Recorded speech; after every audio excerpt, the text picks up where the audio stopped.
समझ नहीं आ रहा था कि उसे एक्साइटेड होना चाहिए या नहीं, क्योंकि वो इस गिफ्ट बॉक्स के सेंडर को नहीं जानती थी। खैर, अपने कंफ्यूजन को साइड में रखते हुए जैसे ही अनिका ने उस गिफ्ट बॉक्स को खोला, वैसे ही अनिका दंग रह गई। उसकी दोनों सेक्रेटरीज जो ठीक उसके पीछे खड़ी थी, वो भी अपने आप पर काबू नहीं रख पाई और चिल्लाते हुए बोली, ओ माय गॉड, ये तो ड्रीम लवर नेकलेस है। ओ माय गॉड, अपनी कंट्री में ऐसे सिर्फ 10 रेयर डायमंड नेकलेस हैं और एक नेकलेस आज मैडम के पास आ गया। वाह मैडम, आपका बॉयफ्रेंड तो बहुत अटेंटिव है, दूसरी सेक्रेटरी ने कहा। अनिका की नजर जैसे ही उस नेकलेस पर पड़ी, वैसे ही उसे पता चल गया था कि ये एक असली ड्रीम लवर नेकलेस है, क्योंकि उसे ये नेकलेस बचपन से ही बहुत पसंद था और उसे dream lover rare diamond necklace के बारे में डिटेल जानकारी भी थी। अभी जो नेकलेस उसके हाथ में था, वो डेफिनेटली एक जेन्युइन ड्रीम लवर था। अनिका की आंखें उस गिफ्ट बॉक्स में रखे रेयर डायमंड नेकलेस से हटने का नाम ही नहीं ले रही थी। उसे ये सब काफी अनरियल सा लग रहा था। कहीं वो सपना तो नहीं देख रही थी? आखिर ड्रीम लवर नेकलेस उसे किसने दिया होगा? कौन दे सकता है? क्या वो विहान हो सकता है? लेकिन विहान के लिए ड्रीम लवर नेकलेस खरीदना इतना आसान नहीं होगा। अगर होता तो वो उसे पहले ही दे देता। कहीं ऐसा तो नहीं कि विहान को नक्श की बातों का कुछ ज्यादा ही बुरा लग गया हो और वो अनिका के सामने अपने आप को महान दिखाने के लिए अपनी सारी सेविंग्स इस ड्रीम लवर में लगा बैठा। ये सब सोचते हुए अनिका के दिल में कुछ कुछ होने लगा था और ये कुछ कुछ विहान को लेकर हो रहा था। अनिका अंदर ही अंदर बहुत टच्ड फील कर रही थी। अगर आज की फैमिली गैदरिंग में अनिका ने ये ड्रीम लवर नेकलेस पहना, तो वो अपने खानदान की पहली औरत होगी जिसके पास इतना बेशकीमती हार है। अनिका मिसाल बन जाएगी, खानदान उसे हमेशा याद रखेगा। ये सब सोचकर अब उसे और भी ज्यादा एक्साइटमेंट हो रही थी। दूसरी तरफ नक्श कपड़ों को लेकर बहुत परेशान हो रहा था। उसने मॉल में मोस्टली सारे आउटलेट्स को कवर कर लिया था, लेकिन उसे अपने लिए कोई भी ढंग का सूट पसंद नहीं आ रहा था। हर किसी सूट में उसे कोई ना कोई खामी नजर आ रही थी, किसी का कलर तो किसी की फिटिंग। अब उसे ऐसा लगने लगा था कि यहां तो उसका काम नहीं बनने वाला है। जब नक्श को कुछ भी समझ नहीं आया, तो उसने अपनी पर्सनल सेक्रेटरी को कॉल किया, जो उसके दादाजी ने उसके लिए अरेंज की थी। धीरे धीरे भानुशाली ग्रुप नक्श को सारी लग्जरीज देता हुआ दिखाई दे रहा था। नक्श की सेक्रेटरी बहुत ही एफिशिएंट थी। आधे घंटे से भी कम समय में उसने नक्श के मुताबिक एक ऐसे सूट का इंतजाम किया जिसका कलर भी अच्छा था और उसकी फिटिंग भी परफेक्ट थी। अब नक्श को वाकई में लगने लगा था कि वो किसी बड़ी कंपनी का सीईओ है। फाइनली सूट मिल गया था और अब नक्श अपने हवाई की सवारी करते हुए सीधा घर की तरफ निकल पड़ा था। जैसे ही नक्श घर में घुसा, उसने देखा कि उसकी बीवी लिविंग रूम में आईने के सामने ड्रीम लवर नेकलेस पहने अपने आप को निहार रही थी। निहारती क्यों नहीं, उसकी खूबसूरती में 4 चांद जो लग गए थे। ऐसा लग रहा था कि नक्श के तोहफे से उसकी बीवी काफी सैटिस्फाइड है।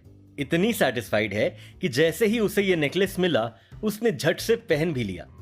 लेकिन सच में अनिका की पतली गर्दन पर ड्रीम लवर नेकलेस वाकई में काफी नोबल और एलिगेंट लग रहा था।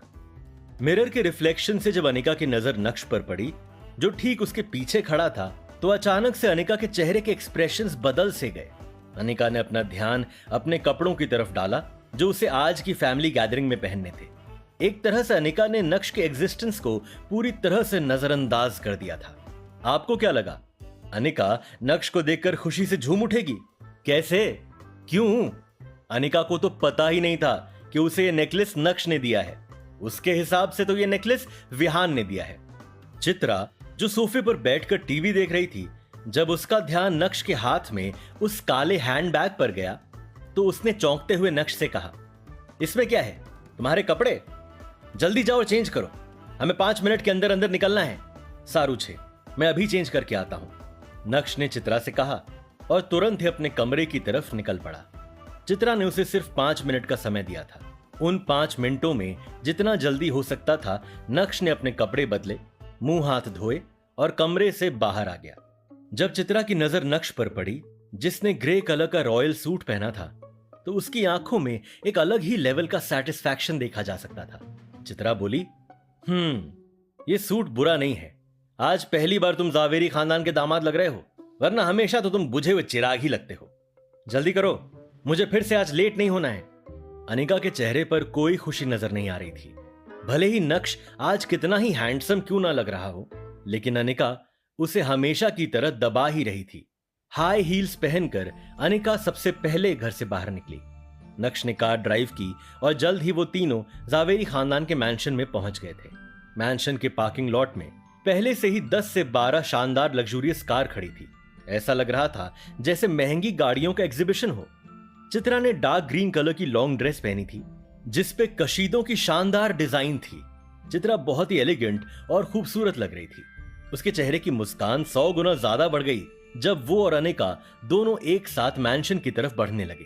अनिका के बारे में क्या ही कहना, बैकलेस ब्लैक ड्रेस में वो गजब ही खूबसूरत लग रही थी और ऊपर से ड्रीम लवर नेकलेस ने उसे अप्सरा बना दिया था। उन दोनों को देखकर कोई ये नहीं कह सकता था कि ये दोनों माँ और बेटी हैं, बल्कि दोनों एक दूसरे की बहन लग रही थी। जब चित्रा और अनिका मैंशन के हॉल में पहुंचे तो उन दोनों की खूबसूरती ने काफी अटेंशन बटोरी। बहुत सारे रिलेटिव्स और दोस्त जो चित्रा और अनिका के करीब थे वो उनकी तरफ आए और उन्हें ग्रीट करने लगे। एज यूजुअल नक्श को किसी ने पूछा ही नहीं।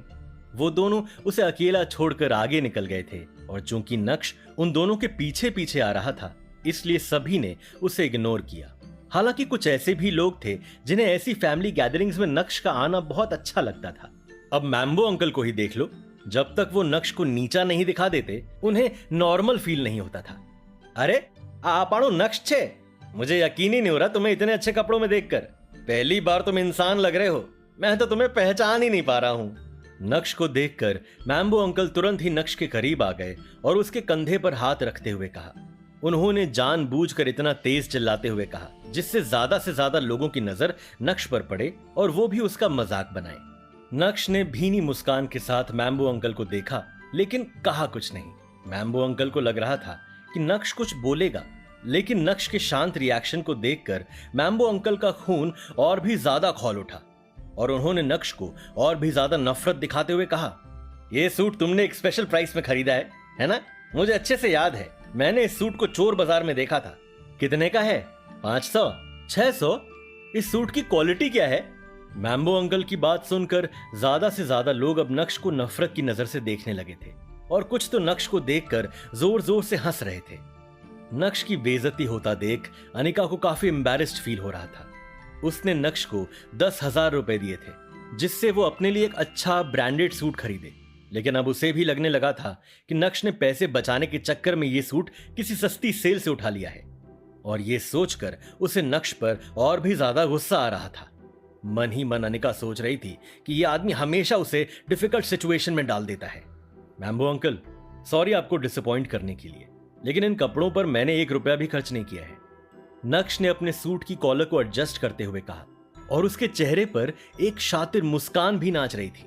नक्श की बात सुनकर मैम्बो अंकल को ऐसा लगा जैसे उन्होंने कोई बहुत बड़ा जोक सुन लिया हो। मैम्बो अंकल बोले, क्या तुमने सूट के लिए पैसे नहीं दिए? अच्छा, हो सकता है कि दुकान के मालिक को तुम्हारी शक्ल देखकर तरस आ गया हो और तुम्हारी गरीबी में थोड़ी मदद कर दी हो। ये सुनकर अब सभी लोग जोर जोर से हंसने लगे थे और सभी नक्श को ऐसे देख रहे थे जैसे मानो वो दुनिया का सबसे बड़ा बेवकूफ हो। यह देखकर चित्रा और अनिका भी काफी एम्बैरेस्ड हो गए थे। चित्रा एक पल भी नक्श के साथ खड़ी नहीं होना चाहती थी। उसका दामाद इतना बेवकूफ है उसने सोचा भी नहीं था। उसे लग रहा था कि अगर वो एक पल और खड़ी रही तो नक्श की वजह से उसकी बची कुची इज्जत भी चली जाएगी। अपने पैरों को जोर से जमीन पर पटकते हुए चित्रा अपने चेहरे पर नकली मुस्कान लिए सोफे की तरफ बढ़ने लगी थी। अगर तुम बात का सही तरीके से जवाब नहीं दे सकते हो तो बात मत करो, शांति से एक कोने में जाकर बैठ जाओ। अनिका ने भी नक्श के कान में फुसफुसाते हुए उसे डांट दिया था और उसके कदम भी सोफे की तरफ बढ़ने लगे थे। अनिका इस तरह के फैमिली ओकेजन्स पर नक्श को बिल्कुल भी लाना पसंद नहीं करती थी, लेकिन चूंकि अब नक्श भी जावेरी खानदान का हिस्सा था इसलिए ऐसे मौके पर अगर उसे नहीं लाएंगे तो खानदान और भी तरह तरह की बातें बनाएगा और अनिका ये सब नहीं चाहती थी। इसलिए हमेशा की तरह उसे नक्श को मजबूरी में लाना ही पड़ता था और नक्श की वजह से उन्हें हमेशा इसी तरह से एम्बैरेस्ड होना पड़ता था। अनिका, देखो वैसे तो मुझे तुम्हारे बारे में कुछ भी बोलने का कोई शौक नहीं है। मैं मानता हूं कि तुम्हारे पति ने कभी अमीरी नहीं देखी है, उसे अमीरों की तरह रहना नहीं आता है, उसका तरीका अलग है और इसी वजह से वो हमेशा हंसी का पात्र बनता है। लेकिन कम से कम तुमने तो अमीरी देखी है, तुम भी अपने ऊपर पैसे खर्च नहीं करना चाहती। ये जो ड्रेस तुमने अभी पहनी है ये 15,000 की है ना? बहुत शर्म की बात है कि आज के स्पेशल ओकेजन पर तुमने इतनी सस्ती ड्रेस पहनकर आने की हिम्मत की। मैम्बो अंकल की नजर ऊपर से नीचे तक बस अनिका को ही देख रही थी। उनके चेहरे की शातिर मुस्कान देखकर अनिका काफी अनॉयड फील कर रही थी। जब मैम्बो अंकल ने देखा कि सभी का ध्यान उसकी तरफ ही है तो तुरंत ही उन्होंने अपना एक हाथ ऊपर उठाया और अपने सूट को थपथपाने लगे। उनके एक्सप्रेशंस में एरोगेंस साफ साफ दिखाई दे रहा था। आज चूंकि मुझे जावेरी खानदान के स्पेशल ओकेजन पर आना था, इसलिए मैंने मेरे लिए एक इटालियन डिजाइनर को पसंद किया, रिकार्डो टिस्की। नाम तो सुना ही होगा। मेरा ये सूट कस्टम मेड है और इस सूट के लिए मैंने पूरे 6 लाख रुपया दिया है। किस लिए? सिर्फ जावेरी खानदान के स्पेशल ओकेजन पर आने के लिए। Family and dignity comes first for me. अपने आप पर प्राउड फील करते हुए मैम्बो अंकल ने कहा। वाओ, 6 लाख रुपए का कस्टम मेड सूट, वो भी इटालियन डिजाइनर का। मैम्बो अंकल की बात सुनकर सभी लोग शॉक्ड थे। वैसे शॉक्ड होने जैसा कुछ नहीं था। मैम्बो अंकल इटली में ही रहते थे, वहां उनका टेक्सटाइल्स का बिजनेस था और बिजनेस काफी अच्छा चल रहा था। इटली की करेंसी में पैसा देना और इंडिया आकर इंडियन करेंसी बताकर वाहवाही लूटना, ये उनकी बहुत पहले की प्रैक्टिस थी और जावेरी खानदान में भरे एक से एक नमूने उनकी इस प्रैक्टिस को समझ ही नहीं पाया था। जब मैम्बो अंकल ने देखा कि सभी लोग उन्हें जलन की नजरों से देख रहे हैं तो उनके दिल को एक अजीब सुकून मिला।